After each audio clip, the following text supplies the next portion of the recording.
കണ്ണടച്ച് നമുക്ക് കള്ളത്തരം പറയാം. ഒരാൾ കേട്ടോണ്ടിരുന്നാൽ അവർക്ക് ഒരിക്കലും തോന്നത്തില്ല കള്ളത്തരമായി പറയുന്നതെന്ന്. അതൊക്കെ നമ്മളെ കൊണ്ട് പറ്റും.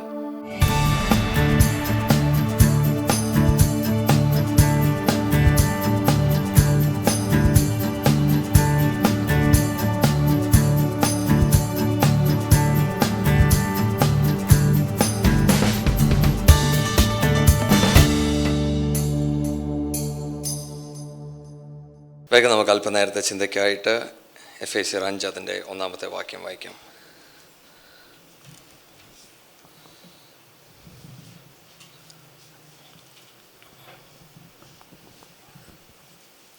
ആകയാൽ പ്രിയമക്കൾ എന്ന പോലെ ദൈവത്തെ അനുകരിപ്പിൻ. ആകയാൽ പ്രിയമക്കൾ എന്ന പോലെ ദൈവത്തെ അനുകരിപ്പിൻ. ഞാൻ ഈ ദിവസങ്ങളിൽ ദൈവസന്നിധിയിൽ പ്രാർത്ഥിക്കുമ്പോൾ പരിശുദ്ധാത്മാവ് എൻ്റെ ഹൃദയത്തിൽ തന്ന ഒരു ചിന്തയാണ് നമ്മൾ ഇന്ന് ഒരുമിച്ച് ചിന്തിക്കുന്നത്. നമുക്ക് അറിയാം, നമ്മൾ ദൈവവചനം പഠിക്കുമ്പോൾ ദൈവവചനം ഇങ്ങനെയാണ് പറയുന്നത്: ഈ ലോകത്ത് ഞാനും നിങ്ങളും വെളിച്ചമാകുന്നു. മറ്റൊരർത്ഥത്തിൽ ഞാനും നിങ്ങളും ഈ ലോകത്ത് ഒരു ഇൻഫ്ലുവൻസ് ആകണമെന്ന് ദൈവം നമ്മളെക്കുറിച്ച് ആഗ്രഹിക്കുന്നു.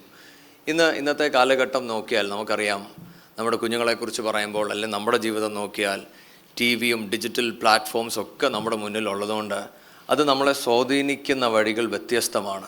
പ്രത്യേകിച്ചും യുവജനങ്ങളുടെ ഇടയ്ക്ക് നമ്മൾ പ്രവർത്തിക്കുമ്പോൾ അവരുടെ മേൽ വരുന്ന സ്വാധീനം വളരെ വലുതാണ്. പക്ഷേ ആ സ്വാധീനത്തെ നമ്മൾ എങ്ങനെയാണ് അഭിമുഖീകരിക്കേണ്ടത്? ഇവിടെ ദൈവവചനം പറയുന്നത്, നമ്മൾ ദൈവത്തെ എല്ലാ കാര്യത്തിലും അനുകരിക്കുമ്പോൾ ദൈവിക സ്വാധീനം അനേകരിലോട്ട് നമുക്ക് ഒരു വെളിച്ചമാക്കി മാറ്റുവാൻ കഴിയും. പക്ഷേ ആ സ്വാധീനം, ലോകത്തിൻ്റെ ആ ഇൻഫ്ലുവൻസ് എൻ്റെയും നിങ്ങളുടെയും ജീവിതത്തിൽ വരുമ്പോൾ നമ്മൾ അവരെ പോലെ ആയി മാറുകയാണ്. നമുക്കറിയാം, ഇന്ന് ഞാനിത് എടുത്ത് പറയുന്നതിൻ്റെ ഒരു കാരണം, ഇന്നത്തെ കാലഘട്ടത്തിൽ യൂട്യൂബിൻ്റെ അകത്ത് ഒരുപാട് ഇൻഫ്ലുവൻസേഴ്സ് എന്ന് പറഞ്ഞ് തന്നെ മീറ്റുകളും മറ്റും നടക്കുന്ന ഒരു സമയമാണ്. സഭയ്ക്കകത്തും പുറത്തും ഒരുപോലെ ഇതിനെക്കുറിച്ചുള്ള ചിന്തകൾ, അതിൻ്റെ ഇൻഫ്ലുവൻസ് പലപ്പോഴും നടക്കുന്നുണ്ട്. പക്ഷേ അവിടെയാണ് നമ്മൾ ചിന്തിക്കേണ്ടത്, ദൈവമേ ഞങ്ങൾ എങ്ങനെയുള്ളവരായിരിക്കണം? അവിടെയാണ് ഈ ദൈവവചനം നമുക്ക് ഒരുമിച്ച് ധ്യാനിക്കുവാൻ ഞാൻ ആഗ്രഹിക്കുന്നത്. എഫേസ്യർ 4 അതിൻ്റെ 17 തൊട്ട് 19 വരെയുള്ള വാക്യങ്ങൾ നമുക്ക് ആദ്യം വായിക്കാം. എഫേസ്യർ 4 17 തൊട്ട് 19 വരെയുള്ള വാക്യങ്ങൾ. ആകയാൽ ഞാൻ കർത്താവിൽ സാക്ഷീകരിച്ച് പറയുന്നത് എന്തെന്നാൽ, ജാതികൾ തങ്ങളുടെ വ്യർത്ഥബുദ്ധി അനുസരിച്ച് നടക്കുന്നത് പോലെ നിങ്ങൾ ഇനി നടക്കരുത്. അവർ അന്ധബുദ്ധികളായി അജ്ഞാനം നിമിത്തം, ഹൃദയകാഠിന്യം നിമിത്തം തന്നെ ദൈവത്തിൻ്റെ ജീവനിൽ നിന്ന് അകന്ന് മനം തഴമ്പിച്ചു പോയവർ ആകയാൽ അത്യാഗ്രഹത്തോടെ സകല അശുദ്ധിയും പ്രവർത്തിപ്പാൻ ദുഷ്കാമത്തിന് തങ്ങളെ തന്നെ ഏൽപ്പിച്ചിരിക്കുന്നു. നിങ്ങളോ യേശുവിൽ സത്യമുള്ളതുപോലെ അവനെക്കുറിച്ച് കേട്ട് അവനിൽ ഉപദേശം ലഭിച്ചു എങ്കിൽ ക്രിസ്തുവിനെക്കുറിച്ച് ഇങ്ങനെയല്ല പഠിച്ചത്. ആമേൻ. നിങ്ങൾ ശ്രദ്ധിച്ചോ, പൗലോസ് പറഞ്ഞു തുടങ്ങുന്നത് ഇങ്ങനെയാണ്: ആകയാൽ ഞാൻ കർത്താവിൽ സാക്ഷീകരിച്ച് പറയുന്നത് എന്തെന്നാൽ, ജാതികൾ തങ്ങളുടെ വൃദ്ധബുദ്ധി അനുസരിച്ച് നടക്കുന്നത് പോലെ നിങ്ങൾ ഇനിയും നടക്കരുത്. നമ്മൾ ഈ ദൈവവചനം പഠിക്കുമ്പോൾ നിങ്ങളിങ്ങനെ നടക്കണം എന്ന് പഠിപ്പിക്കുന്നത് പോലെ തന്നെ നിങ്ങളിങ്ങനെ നടക്കരുത് എന്നതും പരിശുദ്ധാത്മാവ് നമ്മളോട് സംസാരിക്കുന്നുണ്ട്. അപ്പോൾ അതിലൊന്നാണ്, നമ്മൾ ജാതികളെ പോലെ നടക്കാൻ പാടില്ല. ഈ ബോധ്യം നമുക്ക് നിശ്ചയമായിട്ടും ഉണ്ടായിരിക്കണം. പരിശുദ്ധാത്മാവ് ഞാനും നിങ്ങളും പ്രിയ മക്കൾ എന്നതുപോലെ ദൈവത്തെ അനുകരിക്കാൻ പറയുമ്പോൾ ഞാൻ എങ്ങനെ നടക്കരുതെന്നുള്ളൊരു ബോധ്യം കൂടെ എനിക്കും നിങ്ങൾക്കും ഉണ്ടായിരിക്കണം. പരിശുദ്ധാത്മാവ് പറയുവാണ്, ഞാനും നിങ്ങളും ജാതികളെ പോലെ നടക്കരുത്. എന്തുകൊണ്ടാണ് നടക്കുവാൻ പാടില്ല എന്നത് പൗലൂസ് അവിടെ പറയുന്നുണ്ട്. ദൈവവചനം ഇങ്ങനെ പറയുന്നത്, അവരോ ദൈവത്തിൻ്റെ ജീവനിൽ നിന്ന് അകന്നിരിക്കുന്നവരാണ്. അങ്ങനെങ്കിൽ ദൈവത്തിൻ്റെ ജീവൻ അവരിൽ നിന്ന് അകന്നിരിക്കുന്നത് കൊണ്ട് അവരുടെ ബുദ്ധിമണ്ഡലങ്ങൾ അടഞ്ഞിരിക്കുകയാണ്. ഇംഗ്ലീഷിൻ്റെ അകത്ത് NLT വേർഷൻ ഇങ്ങനെ പറയുന്നത്, അതുകൊണ്ട് അവർ ചെയ്യുന്നത് തെറ്റായാലും ശരിയായാലും അതവർക്ക് വിഷയമുള്ള കാര്യമല്ല. ഞാൻ പറയുന്നതൊക്കെ മനസ്സിലാവുന്നുണ്ടോ?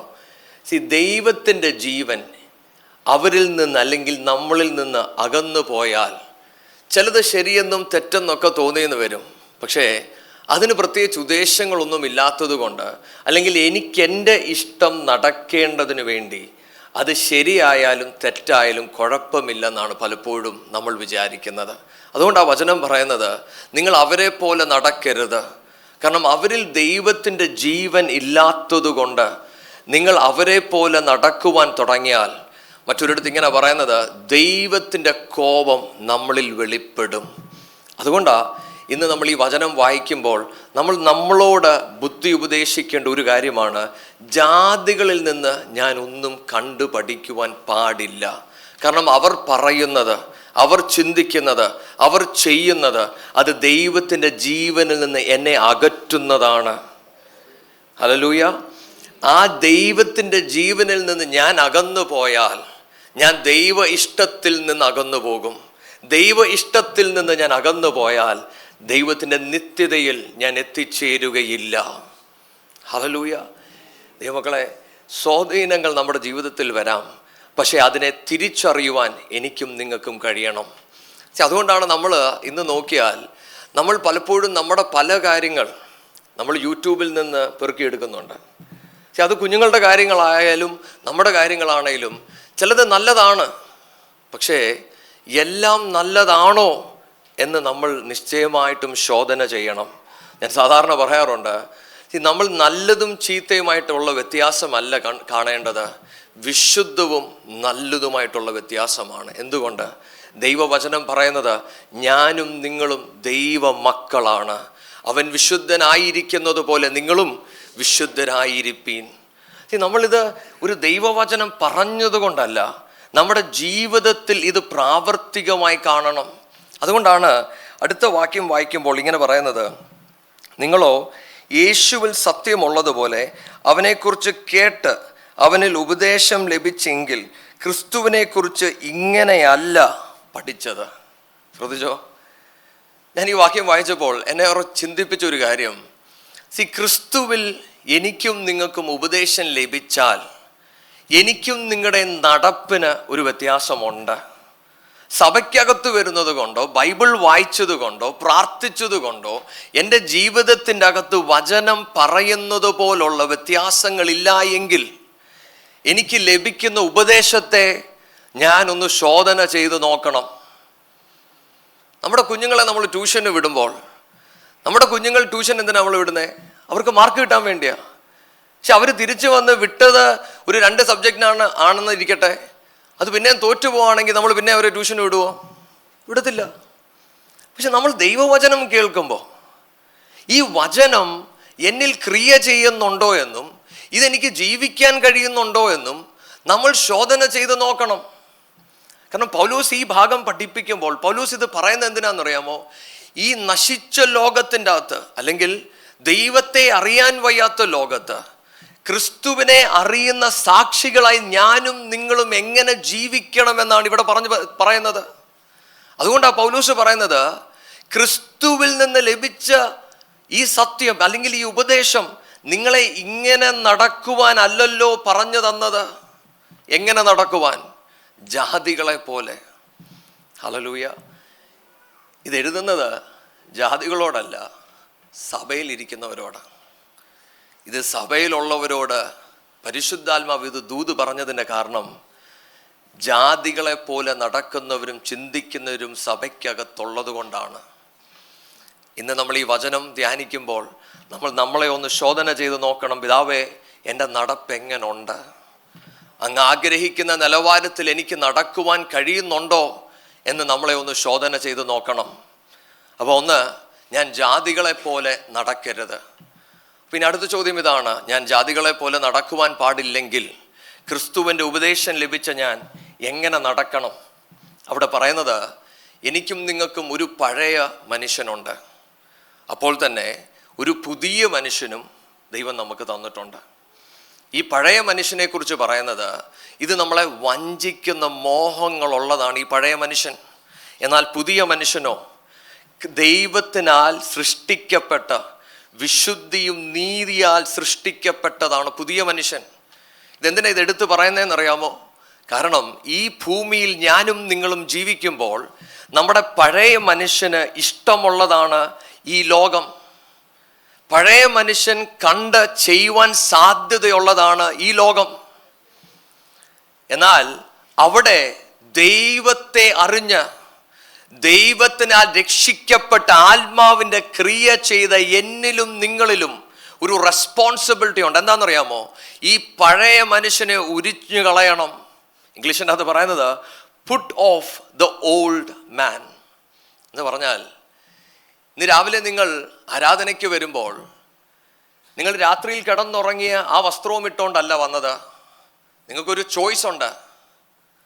ആ ഇട്ട വസ്ത്രം കളഞ്ഞിട്ട് ആ പുതിയ വസ്ത്രമിട്ട് നിങ്ങൾ ഇന്ന് ആലയത്തിലോട്ട് വന്നു. നിങ്ങൾ ശ്രദ്ധിക്കുന്നോ? എന്നതുപോലെ പഴയ മനുഷ്യനെ ഉരിഞ്ഞു കളയുവാനുള്ള ഒരു റെസ്പോൺസിബിലിറ്റി എനിക്കും നിങ്ങൾക്കും ഉണ്ട്. പക്ഷെ ഇന്ന് പലപ്പോഴും അതെന്തുകൊണ്ട് നടക്കുന്നില്ല? നമ്മൾ നേരത്തെ വായിച്ച ആ വാക്യത്തിൻ്റെ അകത്ത് ഇങ്ങനെ എഴുതിയിട്ടുണ്ട്, നമ്മുടെ ആത്മാവിലുള്ള മനുഷ്യനെ നമ്മൾ പുതുക്കണം. നമ്മൾ ആത്മ മനുഷ്യനെ പുതുക്കി കൊടുത്തില്ല എങ്കിൽ നമുക്ക് ശരിയും തെറ്റും തിരിച്ചറിയുവാൻ കഴിയത്തില്ല. പഴയ മനുഷ്യനും പുതിയ മനുഷ്യനുമായിട്ടുള്ള വ്യത്യാസം തിരിച്ചറിയുവാൻ കഴിയത്തില്ല. പഴയ മനുഷ്യനെ കുറിച്ച് പറയുമ്പോൾ ഞാൻ നിങ്ങളോട് പറഞ്ഞു, അത് നമ്മളെ ചതിക്കുന്ന മോഹങ്ങളാൽ നമ്മളെ വഞ്ചിക്കും. ഇംഗ്ലീഷിൻ്റെ അകത്ത് പറയുന്നത് ദ ഡിസീറ്റ്ഫുൾ ലസ്റ്റ്. ഈ ലസ്റ്റ് എന്നൊക്കെ പറയുമ്പോൾ നമ്മൾ പലപ്പോഴും ലൈംഗികതയുമായിട്ടാണ് ഇതിനെ ബന്ധിപ്പിക്കുന്നത്. പക്ഷെ ലസ്റ്റിന് മറ്റു പല അർത്ഥങ്ങൾ ഇതിനോട് ചേർന്ന് പറയുന്നുണ്ട്. എന്ന് പറഞ്ഞാൽ, എനിക്ക് ചിലത് ചെയ്തെടുക്കണമെന്ന് എനിക്ക് ആഗ്രഹമുണ്ടെങ്കിൽ ആരെയും തള്ളിയിടുവാൻ പറ്റും, ആരെയും ഉപയോഗിക്കുവാൻ പറ്റും, എൻ്റെ രീതിക്ക് ആരും അറിയാതെ ആരെയും കമ്പിളിപ്പിക്കുവാൻ പറ്റും. മനസ്സിലാവുന്നുണ്ടോ? എന്ന് പറഞ്ഞാൽ എൻ്റെ കാര്യം നടക്കുവാൻ അത് ശരിയും തെറ്റും അതിലില്ല. ഒരാളെ തള്ളിയിട്ടെങ്കിൽ ഞാൻ രക്ഷപ്പെടുത്തുള്ളെങ്കിൽ അത് ഞാൻ ചെയ്യും. എനിക്ക് വളരണമെങ്കിൽ, ഞാൻ ചിലതിൽ കണ്ണടയ്ക്കണമെങ്കിൽ അത് ഞാൻ ചെയ്യും. പക്ഷെ ദൈവവചനം പറയുവാണ്, കുഞ്ഞേ, അത് പഴയ മനുഷ്യൻ്റെ സ്വഭാവമാണ്, നീ അതിനെ ഉരിഞ്ഞു കളഞ്ഞേ പറ്റൂ. എന്തുകൊണ്ട്? കാരണം നീ ഒരു പുതിയ സൃഷ്ടിയാണ്. വീണ്ടും ജനിച്ച ഞാനും നിങ്ങളും ജീവിക്കേണ്ടത് വിശുദ്ധിക്കും നീതിക്കു വേണ്ടി മാത്രമായിരിക്കണം. ഈ ലോകത്തിലുള്ളത് പലതും എന്നെയും നിങ്ങളെയും സ്വാധീനിച്ചെന്ന് വരാം. അത് സ്വാധീനിക്കുമ്പോൾ നമ്മൾ ദൈവവചനത്തിൻ്റെ മുന്നിൽ വന്ന് ദൈവവചനം നമ്മളെ പുതുക്കണം. ഈ ദൈവവചനം എന്നിൽ ക്രിയ ചെയ്യണം. ഈ ദൈവവചനം ഞാൻ പഠിക്കുന്നത് വിശുദ്ധിയിൽ നടക്കുവാൻ, നീതി മനസ്സിലാക്കി നടക്കുവാൻ വേണ്ടി ആയിരിക്കണം. ഇന്ന് പലപ്പോഴും ലോകത്തിൻ്റെ അകത്ത് നമ്മൾ ജീവിക്കുമ്പോൾ ലോകത്തിന് പലപ്പോഴും നമ്മളെ തിരിച്ചറിയുവാൻ കഴിയാത്തതിന് കാരണം നമ്മൾ വിശുദ്ധിക്കും നീതിക്കും വില കൊടുക്കുവാൻ നമ്മൾ തയ്യാറല്ല. അതുകൊണ്ടാണ് നമ്മൾ പഴയ നിയമത്തിൻ്റെ അകത്ത് ഡാനിയലിനെ കുറിച്ച് പഠിക്കുമ്പോൾ, ഡാനിയൽ ബാബിലോണിൽ ചെന്ന ആദ്യത്തെ ചാപ്റ്റർ പരിശുദ്ധാത്മാവ് എഴുതിയപ്പോൾ ഇങ്ങനെ എഴുതി, തൻ്റെ മുന്നിൽ വിളമ്പിയ ഭക്ഷണം അത് തൻ്റെ വിശുദ്ധിക്ക് അത് തടസ്സമാണെന്ന് കണ്ടപ്പോൾ അത് വേണ്ടെന്ന് തീരുമാനിക്കുവാൻ ഡാനിയൽ തീരുമാനിച്ചു. താൻ ആ തീരുമാനമെടുക്കുമ്പോൾ ഇന്നൊരു പക്ഷേ ഞാനും നിങ്ങളും ഒരു ഭക്ഷണം മുന്നിൽ കൊണ്ടുവെക്കുമ്പോൾ വേണ്ട എന്ന് പറയുന്നത് പോലെ ഡാനിയലിന് പറയുവാൻ കഴിയത്തില്ല. രാജാവ് വിളമ്പിയതാണ്. രാജാവിൻ്റെ വാക്കിനോട് പറ്റത്തില്ലെന്ന് പറഞ്ഞാൽ തൻ്റെ ജീവൻ പോകുവാൻ സാധ്യതയുണ്ട്. പക്ഷെ ഇതാണ് ദൈവമക്കളെ, വചനം എന്നിലും നിങ്ങളും ക്രിയ ചെയ്താൽ നമ്മുടെ കൺവിക്ഷനിൽ ജീവിക്കുവാൻ നമുക്ക് കഴിയണം. അത് മരണം മുന്നിൽ വന്നാലും വചനം വിട്ട് ഞാൻ ജീവിക്കത്തില്ല എന്നൊരു ഉറപ്പാണ് എൻ്റെയും നിങ്ങളുടെയും ജീവിതത്തിൽ ലോകം കാണുന്നത്. ഇവർ വ്യത്യസ്തരാണ്. അതുകൊണ്ടാണ് ദൈവവചനത്തിൻ്റെ അകത്ത് നമ്മൾ വായിക്കുന്നത്, അങ്ങനെ തീരുമാനിച്ച ഡാനിയലിനെ ദൈവം അനുഗ്രഹിച്ചു. ഞാനും നിങ്ങളും അനുസരിക്കുമ്പോൾ ദൈവം അനുഗ്രഹിക്കും എന്ന് പറഞ്ഞ് നിങ്ങൾ അനുസരിക്കേണ്ട. അങ്ങനെ അനുഗ്രഹം ലഭിക്കാത്തവരും നമ്മുടെ മധ്യമുണ്ട്. കാരണം അതിനേക്കാൾ വലിയ അനുഗ്രഹം അവർ കണ്ടത് ദൈവത്തോട് ചേരുന്നതാണ്. ഹല്ലേലൂയ. ദൈവമക്കളെ, ഈ ലോകത്ത് സ്വാധീനങ്ങൾ പല വിധത്തിലാണ്. പക്ഷേ പുതു മനുഷ്യനെ ധരിച്ച് ദൈവത്തെ അനുസരിക്കുവാൻ നമ്മുടെ മനസ്സ് എല്ലാ ദിവസവും വചനത്തിൻ്റെ മുന്നിൽ നമ്മൾ പുതുക്കണം. ഇനിയും അടുത്ത വാക്യങ്ങൾ കൂടെ നമുക്ക് വായിക്കാം. 4 അതിൻ്റെ 25 തൊട്ടുള്ള വാക്യങ്ങൾ. എഫേസ്യർ 4 അതിൻ്റെ 25 തൊട്ട് 29 വരെയുള്ള വാക്യങ്ങൾ. ആകയാൽ ഭോഷ്ക് ഉപേക്ഷിച്ച് ഓരോരുത്തൻ താന്താൻ്റെ കൂട്ടുകാരനോട് സത്യം സംസാരിപ്പിൻ. നാം തമ്മിൽ അവയവങ്ങളല്ലോ, കോപിച്ചാൽ പാപം ചെയ്യാതിരിപ്പിൻ. സൂര്യൻ അസ്തമിക്കുവോളം നിങ്ങൾ കോപം വെച്ചുകൊണ്ടിരിക്കരുത്, പിശാചിന് ഇടം കൊടുക്കരുത്. കള്ളൻ ഇനി കക്കാതെ മുട്ടുള്ളവന് ദാനം ചെയ്യുവാൻ ഉണ്ടാകേണ്ടതിന് കൈകൊണ്ട് നല്ലത് പ്രവർത്തിച്ച് അധ്വാനിക്കത്രേ വേണ്ടത്. കേൾക്കുന്നവർക്ക് കൃപ ലഭിക്കേണ്ടതിന് ആവശ്യം പോലെ ആത്മീക വർധനയ്ക്കായി നല്ല വാക്കല്ലാതെ ആകാത്തതൊന്നും നിങ്ങളുടെ വായിൽ നിന്ന് പുറപ്പെടരുത്. ആമേൻ. അപ്പം നമ്മൾ അടുത്ത് വായിക്കുന്നത്, ഇത് പുതു മനുഷ്യനെ ഞാനും നിങ്ങളും ധരിച്ചാൽ നമ്മുടെ ജീവിതത്തിൻ്റെ അകത്തെ 4 ഭാഗങ്ങളിൽ ഒരു ട്രാൻസ്ഫോർമേഷൻ ഉണ്ടാകും. അതിലൊന്ന് പൗലോസ് പറയുന്നത്, നിങ്ങൾ ഭോഷ്ക് പറയരുത്. നിങ്ങൾ പുതു മനുഷ്യനെ ധരിച്ചാൽ നിങ്ങളുടെ വാക്കുകളിൽ ഒരു ട്രാൻസ്ഫോർമേഷൻ ഉണ്ടാകും. 2, നിങ്ങൾക്ക് ദേഷ്യപ്പെടാം, പക്ഷേ സൂര്യൻ അസ്തമിക്കുന്നതിന് മുന്നേ അത് പറഞ്ഞു തീർക്കണം. ഇപ്പം 2, നിങ്ങളുടെ ഇമോഷൻസിൽ ഒരു ട്രാൻസ്ഫോർമേഷൻ ഉണ്ടാകും. 3, ഡു നോട്ട് സ്റ്റീൽ. എന്താ അത് പറയുന്നത്? നിങ്ങളുടെ ആക്ഷൻസ്, നിങ്ങളുടെ പ്രവൃത്തിയിൽ ഒരു ട്രാൻസ്ഫോർമേഷൻ ഉണ്ടാകും. 4, നിങ്ങളുടെ സംസാരം, നിങ്ങളുടെ കമ്മ്യൂണിക്കേഷൻ്റെ അകത്ത് ഒരു ട്രാൻസ്ഫോർമേഷൻ ഉണ്ടാകും. ഞാൻ പറയുന്നത് നിങ്ങൾക്ക് മനസ്സിലാവുന്നുണ്ടോ? ഈ പുതു മനുഷ്യനെ ഞാൻ ധരിച്ചാൽ ഈ 4 ഏരിയസിൽ ദൈവം പ്രവർത്തിക്കും, അല്ലെങ്കിൽ ദൈവത്തിൻ്റെ ആത്മാവിൻ്റെ പ്രവർത്തനം നമുക്ക് കാണുവാൻ കഴിയും. വിസിബിളായി ഇത് കാണും. എപ്പോൾ? ഇൻറ്റൻഷനലി ഞാൻ ജീവിക്കണം എന്ന് പറഞ്ഞാൽ, ഒന്നാമത് പറഞ്ഞ വാക്ക്, നിങ്ങൾ കളവ് പറയരുത്. ഞാനും നിങ്ങളും ആത്മീയനെങ്കിൽ, ഈ പുതു മനുഷ്യനെ ധരിച്ച് ദൈവത്തെ അറിയുന്ന ഒരു ഭക്തനാണെങ്കിൽ, നമ്മുടെ വായിൽ നിന്ന് കളവ് വരുവാൻ പാടില്ല. അതൊരു കമാൻഡാണ്. ഒരു പക്ഷേ നിങ്ങൾ പറയും, ലോകത്തുള്ളവർ എത്രയോ പേർ കള്ളത്തരം പറയാത്തവരുണ്ട്. സത്യമാണ്. അവർ പലപ്പോഴും കള്ളത്തരം പറയാതിരിക്കുന്ന അവരുടേതായ ചില കാര്യങ്ങൾ കാണും. പക്ഷേ ആത്മീയനായിരിക്കുന്ന ഞാനും നിങ്ങളും കളവ് പറയാത്തതിന് കാരണം, എന്ത് പ്രശ്നമുണ്ടായാലും ഞാൻ അത് പറയുകയില്ല. എന്ത് കാരണം? ഞാനൊരു ദൈവ പൈതലാണ്. എന്നിൽ വസിക്കുന്ന പരിശുദ്ധാത്മാവിനെ ഞാൻ ദുഃഖിപ്പിക്കത്തില്ല. അതുകൊണ്ടാണ് കള്ളത്തരം പറയാത്തത്. കള്ളത്തരം പറയുവാൻ പഴയ മനുഷ്യനുമായി ജീവിക്കുമ്പോൾ നമുക്ക് പെട്ടെന്ന് പറ്റുമായിരുന്നു. കണ്ണടച്ച് നമുക്ക് കള്ളത്തരം പറയാം. ഒരാൾ കേട്ടോണ്ടിരുന്നാൽ അവർക്ക് ഒരിക്കലും തോന്നത്തില്ല കള്ളത്തരമായി പറയുന്നതെന്ന്. അതൊക്കെ നമ്മളെ കൊണ്ട് പറ്റും. പക്ഷേ ആത്മീയനായി വർഷങ്ങൾ കഴിഞ്ഞിട്ടും ഇതുപോലെ തന്നെയാണ് നമ്മുടെ ജീവിതം ഇരിക്കുന്നതെങ്കിൽ നമ്മൾ നമ്മളെ ഒന്ന് ശോധന ചെയ്യണം. കാരണം ഒരു വീണ്ടും ജനനം നമ്മളിൽ സംഭവിച്ചിട്ടില്ല എന്നതിൻ്റെ ഒരു സൈനാണ് നമുക്കെന്തും ചെയ്യുവാനുള്ള ലൈസൻസ്. ഒരു ദൈവ പൈതൽ, പരിശുദ്ധാത്മാവ് അവനിൽ പ്രവർത്തിക്കുമ്പോൾ അവന് കളവ് പറയുവാൻ പറ്റത്തില്ല. ഇതുകൊണ്ടാണ് ഞാൻ നേരത്തെ പറഞ്ഞേ, യു ബിക്കം ഇൻറ്റൻഷനൽ. നീതിയോട് ജീവിക്കുവാൻ നമ്മൾ നമ്മുടെ ജീവിതത്തെ സമർപ്പിക്കും. കുറേ നാളുകൾ മുന്നേ ഒരു പക്ഷേ നിങ്ങൾ കള്ളത്തരം പറഞ്ഞു കാണും. പക്ഷെ പിന്നീട് നിങ്ങൾ നടക്കുമ്പോൾ നിങ്ങൾ പ്രാർത്ഥിക്കും, ദൈവമേ എൻ്റെ നാവിൽ നിന്ന് കള്ളത്തരം വരരുത്. എപ്പോഴൊക്കെ കളവ് വരുന്നോ അതെന്നോട് പറയുന്നുണ്ട്, നിന്റെ പഴയ മനുഷ്യനെയാണ് നീ ധരിച്ചിരിക്കുന്നത്. ഈ പുതു മനുഷ്യൻ ധരിക്കുമ്പോൾ എൻ്റെ അകത്തൊരു വേദനയാണ് ഞാൻ കള്ളത്തരം പറഞ്ഞാൽ. അനേകർ പറഞ്ഞ്, അല്ലെങ്കിൽ ഇതിൻ്റെ അകത്ത് തന്നെ ഒരു പക്ഷേ നിങ്ങൾക്ക് സാക്ഷി പറയുവാൻ കഴിയും, കുഞ്ഞേ നാളുകൾ മുന്നേ ഞാൻ കള്ളത്തരം പറഞ്ഞിട്ടുണ്ട്, പക്ഷേ ഇന്ന് എനിക്കൊരു കള്ളത്തരം പറഞ്ഞാൽ അത് ഒരുപാട് എനിക്ക് വേദനിക്കും. അത് ആരെയും അത് വേദനിപ്പിച്ചില്ലെങ്കിലും അത് ചെറുതായാൽ പോലും അതകത്തെ വേദനിപ്പിക്കും. ഇങ്ങനെയായി എനിക്കും നിങ്ങൾക്കും അറിയുവാൻ കഴിയുന്നത് എൻ്റെ ഉള്ളിൽ ഒരു ആത്മാവ് വസിക്കുന്നുണ്ട്. ഞാനൊരു പുതു മനുഷ്യനിലാണ് ജീവിക്കുന്നതെന്ന് ഇങ്ങനെയാണ് നിങ്ങൾ തിരിച്ചറിയുന്നത്. ഇന്ന് ഈ വചനം കേൾക്കുമ്പോൾ ഇവിടെ ഇരിക്കുന്ന ഓരോ പേരോടും ഞാൻ പറയട്ടെ, നിങ്ങൾ ലോകക്കാരെ പോലെ ജീവിച്ച് സഭയ്ക്കകത്ത് വന്ന് കയറിയിരുന്ന് കൈയും കൊട്ടി പ്രാർത്ഥിച്ച് തിരിച്ചു പോകുമ്പോൾ നിങ്ങളുടെ അകത്ത് ഇങ്ങനൊരു ആത്മപ്രവൃത്തി നടക്കുന്നില്ലെങ്കിൽ നിങ്ങൾ നിങ്ങളെ ശോധന ചെയ്തേ മതിയാവത്തുള്ളൂ.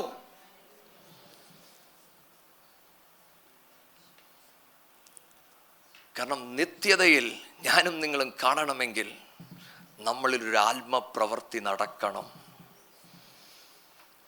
2, നമ്മുടെ ഇമോഷൻസിൻ്റെ അകത്ത് ദൈവം പ്രവർത്തിക്കും.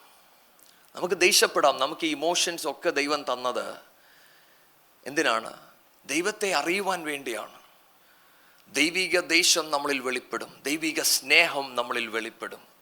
പക്ഷേ ഈ ഇമോഷൻസ് എൻ്റേതാണ് എന്ന് പറഞ്ഞ് ഞാൻ കൊണ്ട് നടന്നാൽ അത് എന്നെ ഉപയോഗിക്കുവാൻ തുടങ്ങും. ഞാൻ ദേഷ്യപ്പെടുന്നത് സാധാരണമാകാം. നമുക്ക് ചിലപ്പോൾ പറയാം, അങ്ങനാണ് എൻ്റെ വീട്ടുകാരെല്ലാം. പക്ഷെ പുതുമനുഷ്യൻ ധരിച്ചവൻ വീട്ടുകാരെ പോലല്ല, ക്രിസ്തുവിനെ പോലെയാണ്. കാരണം നീ ക്രിസ്തുവിനെയാ ധരിച്ചിരിക്കുന്നത്. ഇന്ന് പലപ്പോഴും ദൈവത്തിന് എന്നെയും നിങ്ങളെയും ഉപയോഗിക്കുവാൻ കഴിയാത്തതിൻ്റെ കാരണം നമ്മുടെ ഇമോഷൻസ് ദൈവത്തിൻ്റെ സാന്നിധ്യവുമായി അലൈൻ ചെയ്യുന്നില്ല. ഒരുപക്ഷെ നിങ്ങൾ ചിലപ്പോൾ കേട്ടിട്ടുണ്ടായിരിക്കാം ചിലർ പറയുന്നത് ദൈവിക ഭാരം എൻ്റെ അകത്ത് വരുന്നെന്ന്. എന്തുകൊണ്ടാണെന്നറിയാമോ? അവരുടെ ഇമോഷൻസിനെ ദൈവസന്നിധിയിൽ സമർപ്പിച്ചപ്പോൾ ആ ദൈവിക ഭാരം, ദൈവിക സ്നേഹം, ദൈവിക ഇഷ്ടം നിങ്ങളിൽ വെളിപ്പെടുവാൻ തുടങ്ങും. അടുത്തത് പ്രവൃത്തി, ആക്ഷൻ. പൗലോസ് ഇത് എഴുതുമ്പോൾ പറയുന്നത്, നിങ്ങളിൽ മോഷ്ടിക്കുന്നവരുണ്ടായിരുന്നു, എന്നാൽ ഇപ്പോഴോ നിങ്ങൾ അധ്വാനിക്കുക. നമ്മൾ ഈ വചനം വായിക്കുമ്പോൾ ഒരുപക്ഷെ നമ്മൾ ചിന്തിക്കും, അയ്യോ ഞാനൊന്നും മോഷ്ടിക്കുന്നൊന്നുമില്ല. ഒന്നുകൂടെ ചിന്തിച്ച് നോക്കിക്കേ, നിങ്ങളുടെ ടാക്സ് ഒക്കെ നിങ്ങൾ കറക്റ്റായിട്ട് അടയ്ക്കുന്നുണ്ടോ? നിങ്ങളുടെ കയ്യിൽ തരുന്ന കാശ് ദൈവം നിങ്ങൾ ചർച്ചിൽ കൊണ്ടു കൊടുത്തത് മാത്രമല്ല, നിങ്ങളുടെ കയ്യിൽ ഏൽപ്പിക്കുന്ന സർവ്വതും, നിങ്ങളുടെ കുഞ്ഞുങ്ങൾ, നിങ്ങളുടെ ആരോഗ്യം എല്ലാം, യു ആർ ഓൺലി എ സ്റ്റൂവേർഡ്. എപ്പോഴൊക്കെ നിങ്ങളുടെ ആവശ്യത്തിന് വേണ്ടി നിങ്ങൾ ഉപയോഗിക്കുന്നോ ആ സമയത്തൊക്കെ യു ആർ സ്റ്റീലിംഗ് ഇറ്റ്.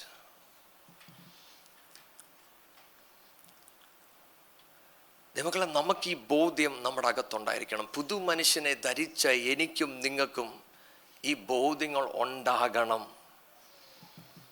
അല്ലെങ്കിൽ ഈ വചനം പഠിക്കുമ്പോൾ നമ്മൾ നമ്മളോട് പറയണം, പിതാവേ ഈ ബോധ്യം എനിക്ക് നൽകണം. 4, യുവർ കമ്മ്യൂണിക്കേഷൻ. നമ്മൾ മറ്റുള്ളവരുമായി സംസാരിക്കുമ്പോൾ മറ്റുള്ളവരെ കരുതുവാൻ ആയിരിക്കണം നമ്മൾ സംസാരിക്കേണ്ടത്. വചനം പറയുന്നത് കൃപയാലും ഉപ്പിനാലുമുള്ള സംസാരം, മറ്റൊരാളെ വെക്കുന്ന സംസാരമല്ല. ചിലപ്പോഴൊക്കെ ചിലവർ സംസാരിക്കുമ്പോൾ ചിലവർക്ക് തോന്നും ഇവനിട്ട് 2 കൊടുക്കുന്ന നല്ല. ദൈവമക്കളെ, നമ്മൾ അങ്ങനെ സംസാരിക്കുമ്പോൾ നമ്മൾ മനസ്സിലാക്കണം, നമ്മൾ അവരുടെ മുന്നിൽ വരച്ച് കാണിക്കുന്നത് ക്രിസ്തുവിനെയാണ്. ഞാനും നിങ്ങളും we are not of this world. പലപ്പോഴും പലരും നമ്മളെ കാണുമ്പോൾ ക്രിസ്തുവിനെയാ കാണുന്നത്. നമ്മുടെ സാക്ഷി ശരിയല്ലാത്തത് കൊണ്ട് അവർ ചോദിക്കുന്നത് ഇതാണ്, ശരിക്കും ഇവന്റെ ദൈവം ക്രിസ്തുവാണോ? കാരണം അവർ അറിഞ്ഞ ക്രിസ്തുവും നമ്മൾ ജീവിക്കുന്ന ജീവിതവും അത് 2ആണ്. ഇന്ന് ഈ ദൈവവചനം ധ്യാനിക്കുമ്പോൾ നമുക്ക് നമ്മളെ ഒന്ന് ശോധന ചെയ്യാം. ഞാൻ ജാതികൾ നടക്കുന്ന പോലെ നടക്കുകയില്ല. എന്തുകൊണ്ട്? ഞാൻ പുതുമനുഷ്യനെ ധരിക്കും. പുതുമനുഷ്യനെ ധരിച്ച് ആ നീതിയിലും വിശുദ്ധിയിലും ജീവിക്കുവാൻ നമുക്കൊരു തീരുമാനമെടുക്കാം. 2ാമത്തെ കാര്യം 20-30 വാക്യങ്ങൾ. ദൈവത്തിൻ്റെ പരിശുദ്ധാത്മാവിനെ ദുഃഖിപ്പിക്കരുത്. അവനാലല്ലോ നിങ്ങൾക്ക് വീണ്ടെടുപ്പ് നാളിനായി മുദ്രയിട്ടിരിക്കുന്നത്. എല്ലാ കയ്പും കോപവും ക്രോധവും കൂറ്റാരവും ദൂഷണവും സകല ദുർഗുണവുമായി നിങ്ങളെ വിട്ട് ഒഴിഞ്ഞു പോകട്ടെ. നിങ്ങൾ തമ്മിൽ ദയയും മനസ്സലിവുമുള്ളവരായി ദൈവം ക്രിസ്തുവിൽ നിങ്ങളോട് ക്ഷമിച്ചതുപോലെ അന്യോന്യം ക്ഷമിപ്പിൻ.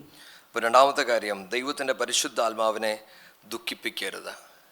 അപ്പോൾ ഈ ലോകത്ത് ജീവിക്കുമ്പോൾ ആത്മീയനായ ഞാനും നിങ്ങളും ഈ പുതു മനുഷ്യനെ ധരിക്കുവാൻ നമ്മൾ ശ്രദ്ധിക്കണം. അങ്ങനെ പുതു മനുഷ്യനെ ധരിക്കുമ്പോൾ ഈ 4 ഭാഗങ്ങളിൽ ദൈവസാന്നിധ്യം നമ്മളെ എഫക്റ്റ് ചെയ്യും. രണ്ടാമത്തെ കാര്യം, ഈ ലോകത്ത് ജീവിക്കുമ്പോൾ ഞാനും നിങ്ങളും ശ്രദ്ധിക്കേണ്ടത് പരിശുദ്ധാത്മാവിനെ ദുഃഖിപ്പിക്കരുത്. ദൈവവചനം അതങ്ങനെ പറയുമ്പോൾ അത് പറയുന്നതിൻ്റെ കാരണം, പരിശുദ്ധാത്മാവ് ഒരു പേഴ്സണാന്ന് പറയുവാൻ വേണ്ടിയാണ് ദുഃഖിപ്പിക്കരുത് എന്ന് പറയുന്നത്. മാത്രമല്ല, ദൈവവചനത്തിൻ്റെ അകത്ത് ആമോസ് 3:3 അകത്ത് ഇങ്ങനെ പറയുന്നത്, 2 പേർ ഒരുമിച്ച് നടക്കണമെങ്കിൽ അവരെന്ത് ചെയ്യണം? അവർ തമ്മിൽ സംസാരിക്കണം, അവരൊരു തീരുമാനത്തിലോട്ട് വരണം. മറ്റൊരർത്ഥത്തിൽ പരിശുദ്ധാത്മാവുമായി നിങ്ങൾക്കൊരു ആഴമേറിയ ബന്ധം ഉണ്ടായിരിക്കണം. ഈ ലോകത്ത് നടക്കുമ്പോൾ നിങ്ങൾക്ക് മറ്റുള്ളവരുമായുള്ള ആഴമേറിയ ബന്ധത്തെക്കാൾ നിങ്ങൾ ശ്രദ്ധിക്കേണ്ടത് പരിശുദ്ധാത്മാവുമായി ഒരു ആഴമേറിയ ബന്ധമുണ്ടാകണം. ഇന്ന് പലരും ചിന്തിച്ചിരിക്കുന്നത്, പരിശുദ്ധാത്മാവ് എന്ന് പറഞ്ഞാൽ ചർച്ചിൽ വരുമ്പോൾ നല്ലപോലെ കൈ ഇങ്ങനെ കൊട്ടുമ്പോൾ പരിശുദ്ധാത്മാവ് വരുന്നെന്ന്. അത് ഞായറാഴ്ച മാത്രമേ അങ്ങനെ കൊട്ടാൻ പറ്റത്തുള്ളൂ. പിന്നെ ദൈവത്തിൻ്റെ കൃപ ഇവിടെ നമ്മൾ എപ്പോഴും കൊട്ടുന്നില്ല, അതുകൊണ്ട് അത് തിരിച്ചറിയാനും ചിലപ്പോൾ പറ്റിയെന്ന് വരത്തില്ല. ദൈവങ്ങളെ, പരിശുദ്ധാത്മാവ് ദൈവം നമുക്ക് തന്നതിൻ്റെ കാരണം, ഈ ലോകത്ത് അനേകർ പറയും, സഭയ്ക്കകത്തും പുറത്തും, ഐ ആം ലോൺലി, എന്നെ സ്നേഹിക്കാൻ ആരുമില്ല. ദൈവങ്ങളെ, ആത്മാവിൻ്റെ കൂടെ നടക്കുന്ന ഒരു മനുഷ്യൻ, he is always loved by God. He is never alone. അവൻ ഒരിക്കലും ഒറ്റപ്പെട്ടു പോകത്തില്ല. അവനോട് ചേർന്ന് നടക്കുന്ന ഒരു ദൈവ സാന്നിധ്യത്തെ അവൻ അനുഭവിക്കുന്നിടത്തോളം കാലം അവന് മറ്റൊന്നും ഈ ലോകത്ത് വേണ്ട. അങ്ങനെ ഒരു അനുഭവം നമ്മൾ ചിലവർക്കില്ലെങ്കിൽ നമ്മൾ ദൈവസന്നിധിയിൽ ഉപവസിച്ച് പ്രാർത്ഥിക്കേണ്ടത് അതായിരിക്കണം. പിതാവേ, അങ്ങയുടെ ആത്മാവിനെ എനിക്കൊന്ന് അറിയണം. പക്ഷെ ഇന്ന് നമ്മൾ വേറെ പല വിഷയങ്ങൾക്കും നമ്മൾ ഉപവസിക്കുന്നുണ്ട്. പക്ഷേ ആത്മാവുമായുള്ളൊരു ബന്ധത്തിനുള്ള ഉപവാസമൊന്നും ഇന്നില്ല. നമുക്ക് വിഷയങ്ങളാണ്, പക്ഷെ ദൈവം നമുക്ക് ആത്മാവിനെ തന്നത് എന്തിനാണെന്നറിയാമോ? ഈ വിഷയത്തിൻ്റെ മീതെ നിങ്ങളെ നടത്തി ദൈവഹിതത്തിലോട്ട് എത്തിക്കുവാൻ വേണ്ടിയാണ്. പക്ഷെ ഇന്നും നമ്മൾ വ്യാകുലപ്പെട്ടുകൊണ്ടിരിക്കുന്നത് നമ്മുടെ വിഷയങ്ങളെ ഓർത്താ. പക്ഷെ ഇന്ന് എന്നെ കേൾക്കുന്ന ചിലവരോട് ഞാൻ പറയട്ടെ, നിങ്ങളുടെ വിഷയങ്ങൾക്ക് മീതെ പ്രവർത്തിക്കുന്ന ഒരു പരിശുദ്ധാത്മാവുണ്ട്. ആ ആത്മാവിനോട് ചേർന്ന് നടക്കുവാൻ നിങ്ങൾ തീരുമാനമെടുക്കുമെങ്കിൽ ഇന്ന് തടഞ്ഞു നിൽക്കുന്നതിനെ മാറ്റുവാൻ ഈ നാഥൻ മതിയായവനാണ്.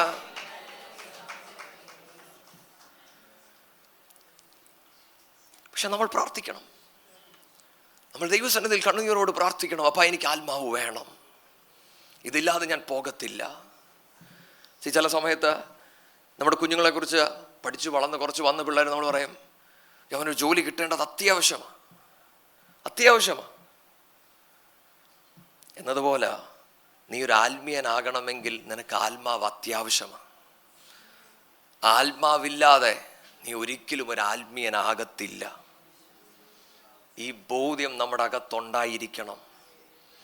ഇനിയും പരിശുദ്ധാത്മാവ് വന്നാൽ നമ്മൾ എന്ത് നടക്കുമെന്നും കൂടെ നമ്മൾ തിരിച്ചറിയണം. കാരണം ആത്മാവിനെ ദുഃഖിപ്പിക്കരുത് എന്ന് നമ്മൾ പഠിക്കുന്നെങ്കിൽ എന്ത് ആത്മാവിനെ ദുഃഖിപ്പിക്കും എന്ന് ഞാനും നിങ്ങളും തിരിച്ചറിയണം. വായിക്കാം നമുക്ക് യോഹന്നാൻ 16 അതിൻ്റെ 7 തൊട്ട് 13 വരെയുള്ള വാക്യങ്ങൾ. എന്നാൽ ഞാൻ നിങ്ങളോട് സത്യം പറയുന്നു, ഞാൻ പോകുന്നത് നിങ്ങൾക്ക് പ്രയോജനം. ഞാൻ പോകാഞ്ഞാൽ കാര്യസ്ഥൻ നിങ്ങളുടെ അടുക്കൽ വരികയില്ല. ഞാൻ പോയാൽ അവനെ നിങ്ങളുടെ അടുക്കൽ അയക്കും. അവൻ വന്ന് പാപത്തെക്കുറിച്ചും നീതിയെക്കുറിച്ചും ന്യായവിധിയെക്കുറിച്ചും ലോകത്തിന് ബോധം വരുത്തും. അവർ എന്നിൽ വിശ്വസിക്കായ്ക കൊണ്ട് പാപത്തെക്കുറിച്ചും ഞാൻ പിതാവിൻ്റെ അടുക്കൽ പോകുകയും നിങ്ങൾ ഇനി എന്നെ കാണാതിരിക്കുകയും ചെയ്യുന്നത് കൊണ്ട് നീതിയെക്കുറിച്ചും ഈ ലോകത്തിൻ്റെ പ്രഭു വിധിക്കപ്പെട്ടിരിക്കുക കൊണ്ട് ന്യായവിധിയെക്കുറിച്ചും തന്നെ. ആമേൻ. നിങ്ങൾ ശ്രദ്ധിച്ചേ, പരിശുദ്ധാത്മാവ് വരുമ്പോൾ 3 കാര്യങ്ങൾ: പാപത്തെക്കുറിച്ച്, നീതിയെക്കുറിച്ച്, ന്യായവിധിയെക്കുറിച്ച്. എന്നിലും നിങ്ങളിലും പരിശുദ്ധാത്മാവ് വസിക്കുന്നു എന്ന് നമ്മൾ പറഞ്ഞിട്ട് നമ്മൾ പാപം ചെയ്തുകൊണ്ട് ജീവിച്ചാൽ നമുക്ക് നമ്മളെ ഒന്ന് ശോധന ചെയ്ത് നോക്കണ്ടേ, എനിക്കൊരു കുറവില്ലേ? ഇന്ന് സഭയ്ക്കകത്ത് നമുക്ക് വരുമ്പോൾ ഒരു പാപബോധവും ഇല്ലാതെ വന്ന് കൈയടിക്കുവാനും പ്രാർത്ഥിക്കുവാനും ഇന്ന് പലർക്കും കഴിയുന്നുണ്ട്. പക്ഷെ വചനം പറയുന്നു, പരിശുദ്ധാത്മാവ് വരുമ്പോൾ പാപത്തെക്കുറിച്ച് നമുക്ക് ബോധ്യം കൊണ്ടുതരും. അപ്പൊ പാപത്തെക്കുറിച്ച് ബോധ്യം തരാതിരിക്കുകയും എന്നാൽ അപ്പോൾ തന്നെ നിങ്ങൾക്ക് ആത്മാവുണ്ടെന്നുള്ളൊരു ബോധ്യം നിങ്ങൾക്ക് വരികയും ചെയ്യുകയാണെങ്കിൽ എന്തായിരിക്കും അതിനെക്കുറിച്ചുള്ള നമ്മുടെ ബോധ്യം? നിശ്ചയമായിട്ടും നമ്മൾ ഒരു കാര്യമായിരിക്കണം പറയേണ്ടത്. ഒന്നെങ്കിൽ എനിക്ക് ആത്മാവ് പറയുന്നത് മനസ്സിലാകുന്നില്ല, അല്ലെങ്കിൽ എന്നിൽ വസിക്കുന്നത് ആത്മാവല്ല. മനസ്സിലാവുന്നുണ്ടോ? എന്നിൽ വസിക്കുന്നത് പരിശുദ്ധാത്മാവാണെങ്കിൽ എനിക്ക് പാപം ചെയ്യുവാൻ കഴിയത്തില്ല. അതിൻ്റെ അർത്ഥം പരിശുദ്ധാത്മാവുള്ള എല്ലാവരും ഭയങ്കര പെർഫെക്റ്റ് ആണെന്നാണോ? അല്ല. പരിശുദ്ധാത്മാവുള്ള ഒരാൾ പാപം ചെയ്യാതിരിക്കുവാൻ അവൻ തന്നെ താൻ സൂക്ഷിക്കുന്നവനാണ്. എങ്കിലും അവൻ ലോകത്ത് നടക്കുമ്പോൾ വീഴ്ചകൾ ഉണ്ടായെന്ന് വരാം. അതുകൊണ്ട് ആ വചനം പറയുന്നത്, നീതിമാൻ 7 പ്രാവശ്യം വീണാലും അവൻ എഴുന്നേറ്റ് വരും, എന്നാൽ ദുഷ്ടനോ ഒരിക്കൽ മാത്രം. എന്തുകൊണ്ടാണ് നീതിമാനെ കുറിച്ച് അത് പറയുന്നതെന്ന് അറിയാമോ? കാരണം അവൻ നടക്കുവാൻ പഠിക്കുമ്പോൾ അവൻ പല പ്രാവശ്യം വീണെന്ന് വരും, പക്ഷേ അവിടെ ദൈവത്തിൻ്റെ കരുതലുകൾ നമ്മുടെ കൂടെ ഉണ്ടായിരിക്കും. ഇന്ന് ഈ വചനം കേൾക്കുമ്പോൾ നിങ്ങൾ ചിലയിടങ്ങളിൽ വീണു പോകുന്നുവെങ്കിൽ പരിശുദ്ധാത്മാവിനോട് പറയണം, നാഥ എന്നെ ഒന്ന് പഠിപ്പിക്കണം. അപ്പോൾ തന്നെ നിങ്ങൾ പാപത്തിലാ ജീവിക്കുന്നതെങ്കിൽ, ഒരു കൺവിക്ഷൻ നിങ്ങളുടെ അകത്ത് വ്യാപരിക്കുന്നില്ലെങ്കിൽ നിങ്ങൾ ദൈവസന്നിധിയിൽ പ്രാർത്ഥിക്കണം, പിതാവേ എൻ്റെ ഹൃദയത്തിൻ്റെ കാഠിന്യത്തെ ഒന്ന് മാറ്റണം. 2, പരിശുദ്ധാത്മാവ് വരുമ്പോൾ നമുക്ക് നീതിയെക്കുറിച്ച്, ന്യായവിധിയെക്കുറിച്ച്, നീതിയെക്കുറിച്ച് പഠിപ്പിക്കുന്നത് എന്താണ്? പാപത്തെക്കുറിച്ച് പറഞ്ഞു തന്നാൽ ശരിയായ മാർഗം എന്തെന്ന് പറഞ്ഞു തരുന്നത് പരിശുദ്ധാത്മാവിൻ്റെ ഡ്യൂട്ടിയാണ്. അങ്ങനെയാണ് നമ്മൾ ദൈവവചനം പഠിക്കുമ്പോൾ തെറ്റും ശരിയും തിരിച്ചറിയുന്നത്, വിശുദ്ധമായത് എന്തെന്ന് ഞാൻ തിരിച്ചറിയുന്നത്. അപ്പോൾ തന്നെ ന്യായവിധി, എന്നെയും നിങ്ങളെയും ന്യായം വിധിക്കുന്ന ഈ വചനം എന്നല്ല, ഈ വചനം എന്നെ വളർത്തുമ്പോൾ ദൈവം എനിക്ക് കാണിച്ചു തരികയാണ്, കുഞ്ഞെ നീ നടക്കേണ്ട വഴി ഇതാണ്, ഈ വഴിയിൽ നീ നടന്നില്ലെങ്കിൽ നീ വീണുപോകും. അതുകൊണ്ടാണ് സങ്കീർത്തനക്കാരൻ 119 സങ്കീർത്തനം അതിൻ്റെ 7 വാക്യത്തിൻ്റെ അകത്ത് ദാവീദ് ഇങ്ങനെ പറയുന്നത്, I will praise you God because you have taught me of the righteous judgements of your word. എന്ന് പറഞ്ഞാൽ ഞാൻ നിന്നെ സ്തുതിക്കും. എന്താണെന്നറിയാമോ? നിന്റെ വചനത്തിലെ പ്രവൃത്തി അത് കണ്ടിട്ട് ഞാൻ നിന്നെ സ്തുതിക്കുക. എന്തിനാ സ്തുതിക്കുന്നേ? ഈ വചനം അനുസരിക്കുമ്പോൾ ആ വചനത്തിൽ നിന്ന് ലഭിക്കുന്ന അനുഗ്രഹവും അതിൽ നിന്ന് വ്യാപരിക്കുന്ന ശിക്ഷയും ഒരുപോലെ കാണുവാൻ ദൈവം എന്നെ സഹായിച്ചു. അതുകൊണ്ട് ഞാൻ നിന്നെ സ്തുതിക്കും. ഹല്ലേലൂയ. മറ്റൊരർത്ഥത്തിൽ ആത്മീയനായിരിക്കുന്ന ഞാനും നിങ്ങളും ദൈവത്തിലും ദൈവത്തിൻ്റെ വചനത്തിലുമായിരിക്കണം വളരേണ്ടത്. ആത്മാവ് എന്നിലും നിങ്ങളിലും വസിക്കുന്നത് നമ്മൾ എങ്ങനെ അറിയുന്നതെന്നറിയാമോ? ഓരോ ദിവസവും ക്രിസ്തുവിൻ്റെ മനസ്സിനോട് ചേർന്ന് ഞാനും നിങ്ങളും വളരും. ചിലപ്പോഴൊക്കെ നമ്മൾ തെറ്റിദ്ധരിക്കുന്നത് പരിശുദ്ധാത്മാവ് അകത്തുണ്ടെങ്കിൽ ഈ ലോകത്ത് ഞാൻ എന്തോ ആകുമെന്നാണ്.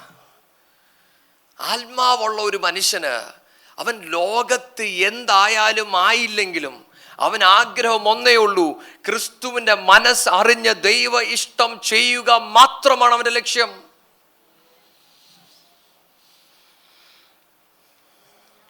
അടുത്തത് 31 വാക്യം 32 നമ്മൾ വായിക്കുമ്പോൾ അവിടെ പറയുന്നത്, എല്ലാ കയ്പും കോപവും ക്രോധവും അട്ടഹാസവും ഭൂഷണവും സകല ദുർഗുണവുമായി നിങ്ങളെ വിട്ടൊഴിഞ്ഞു പോകട്ടെ. നിങ്ങൾ തമ്മിൽ ദൈവം മനസ്സലിവുള്ളവരുമായി ദൈവം ക്രിസ്തുവിൽ നിങ്ങളോട് ക്ഷമിച്ചതുപോലെ അന്യോന്യം ക്ഷമിക്കുക.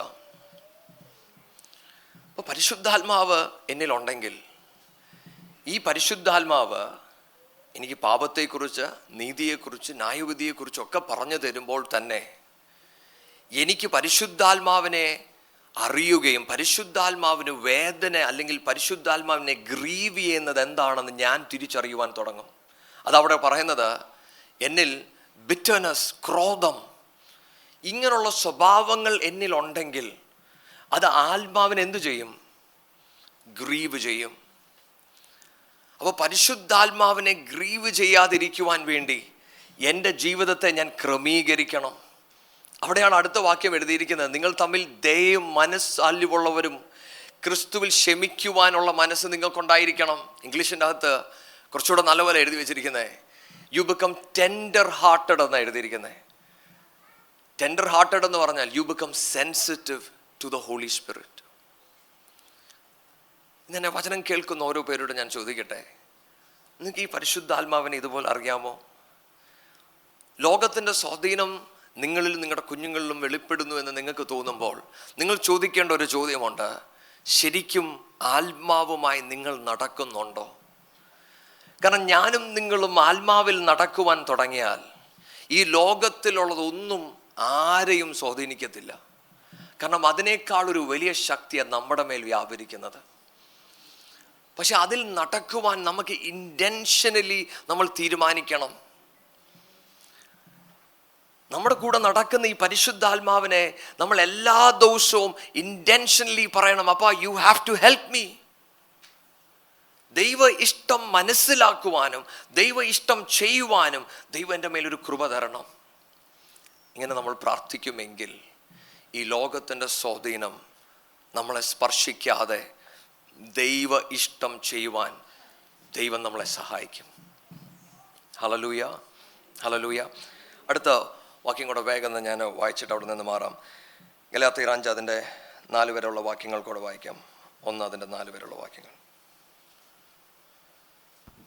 സ്വാതന്ത്ര്യത്തിനായിട്ട് ക്രിസ്തു നമ്മെ സ്വതന്ത്രരാക്കി, ആകയാൽ അതിൽ ഉറച്ചു നിൽപ്പിൻ. അടിമനുഖത്തിൽ പിന്നെയും കുടുങ്ങിപ്പോകരുത്.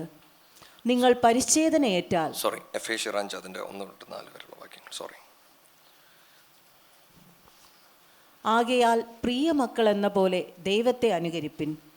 ക്രിസ്തുവും നിങ്ങളെ സ്നേഹിച്ച് നമുക്ക് വേണ്ടി തന്നെത്താൻ ദൈവത്തിന് സൗരഭ്യവാസനയായ വഴിപാടും യാഗവുമായി അർപ്പിച്ചതുപോലെ സ്നേഹത്തിൽ നടപ്പിൻ. ദുർനടപ്പും യാതൊരു അശുദ്ധിയും അത്യാഗ്രഹവും നിങ്ങളുടെ ഇടയിൽ പേർ പറക പോലും അരുത്. അങ്ങനെയാകുന്നു വിശുദ്ധന്മാർക്ക് ഉചിതം. ചീത്തത്തരം, പൊട്ടച്ചൊൽ, കളിവാക്ക് ഇങ്ങനെ ചേർച്ചയല്ലാത്തവ ഒന്നും അരുത്. സ്തോത്രമത്രേ വേണ്ടത്.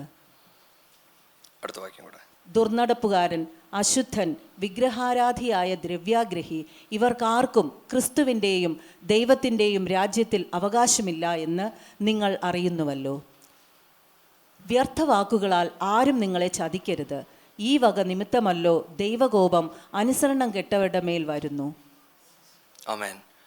നിങ്ങൾ ശ്രദ്ധിക്കണം, നമ്മൾ വായിച്ച വചനം ദൈവത്തെ എങ്ങനെ അനുകരിക്കണം. അപ്പോൾ നമ്മൾ ആദ്യം പഠിച്ചത് ഒരു ലോകത്തിൻ്റെ സ്വാധീനം നമ്മുടെ മേലുണ്ട്. പക്ഷെ അതിനെ നമ്മൾ ജയിക്കുന്ന 2 രീതിയിലാണ്.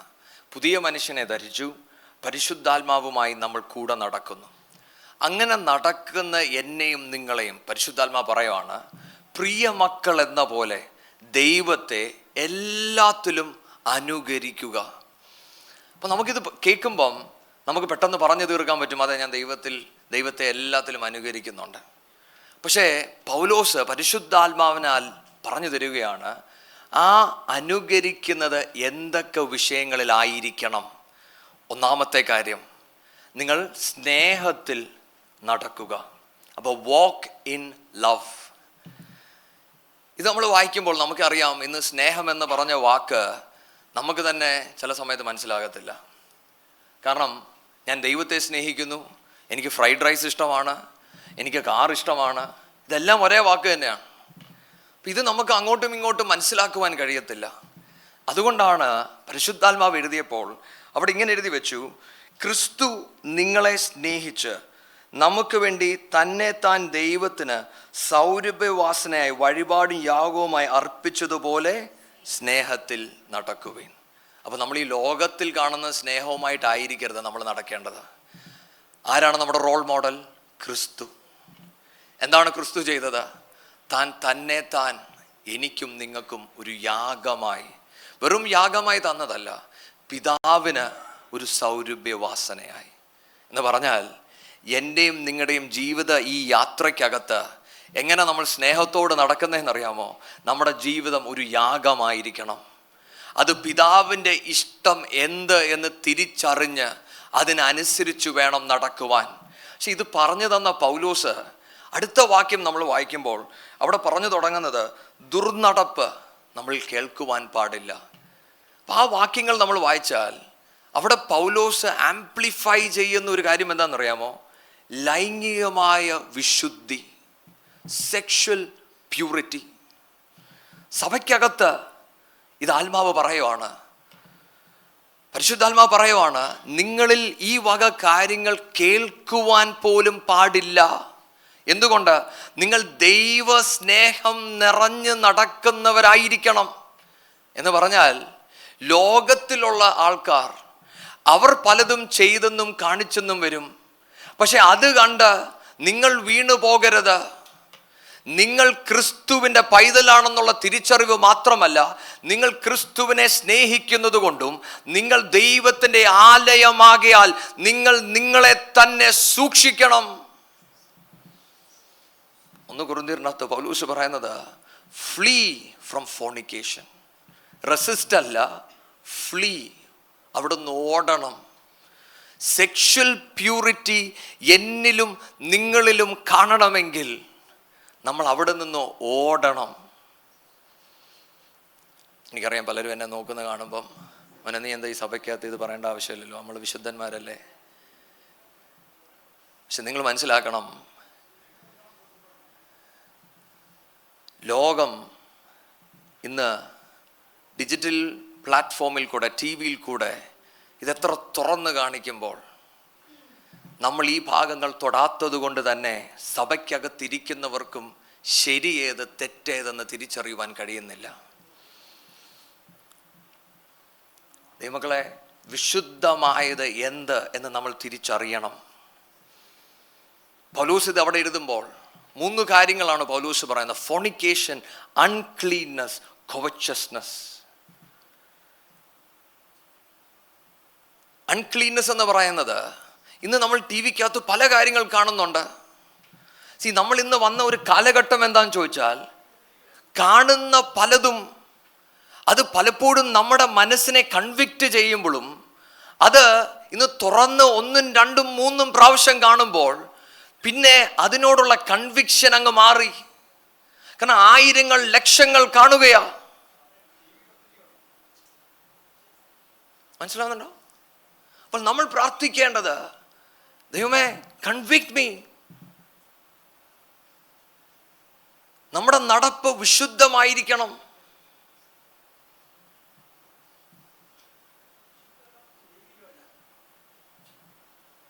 ദൈവവചനത്തിൻ്റെ അകത്ത് നമ്മൾ വായിക്കുമ്പോൾ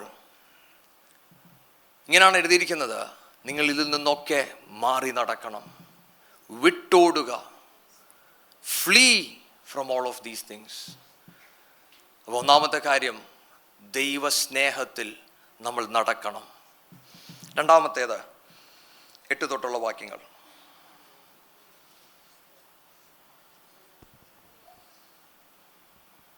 5 അതിൻ്റെ 7, 8 വാക്യങ്ങൾ. നിങ്ങൾ അവരുടെ കൂട്ടാളികൾ ആകരുത്. മുമ്പേ നിങ്ങൾ ഇരുളായിരുന്നു, ഇപ്പോഴോ കർത്താവിൽ വെളിച്ചമാകുന്നു. കർത്താവിന് പ്രസാദമായത് എന്തെന്ന് പരിശോധിച്ചുകൊണ്ട് വെളിച്ചത്തിലുള്ളവരായി നടന്നുകൊള്ളുവിൻ. സകല സൽഗുണവും നീതിയും സത്യവുമല്ലോ വെളിച്ചത്തിൻ്റെ ഫലം.